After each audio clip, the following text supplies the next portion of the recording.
Eric, can you be specific about when you met Rockefeller, how it happened in these discussions? I met Rockefeller through a female attorney I knew who called me up one day and said, one of the Rockefellers would like to meet you. I made a video called Mad as Hell, and he'd seen the video and wanted to meet me, and knew I was running for governor of Nevada. So sure, I'd love to meet him. And I met him, and I liked him, and he was a very, very smart man, and we used to talk and share ideas and thoughts, and he's the one who told me 11 months before 9/11 ever happened that there was going to be an event.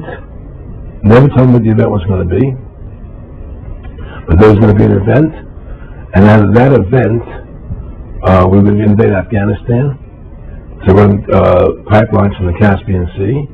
We were going to invade Iraq, to take over the oil fields, establish a base in the Middle East, and make it all part of the New World Order. And we'd go after Chavez in Venezuela. And sure enough, later 9/11 happened, and I remember he was telling me how how you're gonna see soldiers looking in caves for people in Afghanistan and Pakistan and all these places, and there's going to be this war on terror, of which there's no real enemy, and the whole thing is a giant hoax, but it's a way for the government to take over the American people. He told you it was going to be a hoax. Oh yeah. There's no question. He says, there's going to be war on terror, and he's laughing. Who are we fighting? I mean, why do you think 9/11 happened, and then nothing's happened since then? Do you think that our security is so great here that these people who pulled off 9/11 were able to, can't knock down another plane? Come on, it's ridiculous. 9/11 was done by people in our own government and our own banking system to perpetuate the fear of the American people and to subordinate themselves to anything the government wants them to do. That's what it's about, and to create this war, this endless war on terror. And that's why and that was the first lie. And the next lie was going into Iraq, to get Saddam Hussein out with his weapons of mass destruction. That was the next lie. Now, specifically, this was a little over 6 years ago?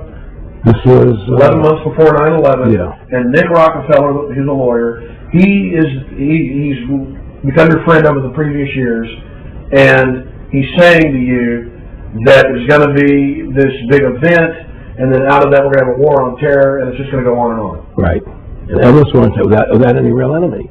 That you can never define a winner. And did he say that it's going to be perfect because you can't define an enemy? It just goes on? Yeah, because you can't define a winner. There's no winner to beat, so it goes on and on forever. And they can do whatever they want. They scare the hell out of the American public. Look, this whole war on terror is a fraud. It's a farce. It's very difficult to say it out loud because people are intimidated against saying it. Because if you say it, they want to make you into a nutcase. But the truth has to come out. That's why I'm doing this interview. The fact of the matter happens to be that the whole war on terror is a fraud. It's a farce. Then there's a war going on in Iraq because we invaded Iraq. And people over there fighting, But the war on terror, it's a joke, And until we discover what really happened on 9/11, and who was responsible for 9/11, that's where the war on terror emanates from. That's where it comes from. It was 9/11 that allowed this war on terror to begin. And until we get to the bottom root of 9/11, the truth of 9/11, we'll never know about the war on terror.